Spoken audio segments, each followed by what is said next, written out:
ഞാൻ എന്ത് വേണം പ്രത്യുപകാരമായി? ഞാനൊരു കാര്യം ആവശ്യപ്പെടും.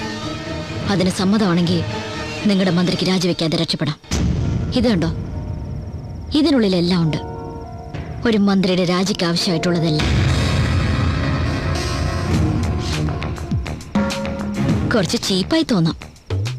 ഒന്നും നഷ്ടപ്പെടാനില്ലാത്ത എനിക്ക് എന്ത് നോക്കാൻ?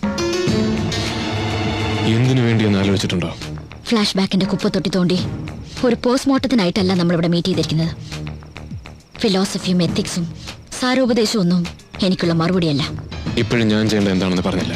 എന്നെ നിങ്ങൾ വിവാഹം കഴിക്കണം. നാളെ തിരുവനന്തപുരത്ത് അറിയപ്പെടുന്ന ഏതെങ്കിലും ക്ഷേത്രമുറ്റത്ത് വെച്ച്. നാളെ കഴിഞ്ഞിറങ്ങുന്ന എല്ലാ പത്രങ്ങളിലും നമ്മുടെ വിവാഹ ഫോട്ടോ അച്ചടിച്ചു വരണം. എന്തു പറയുന്നു മിസ്റ്റർ ബാലേന്ദ്രൻ അടിക? സമ്മതമാണ്.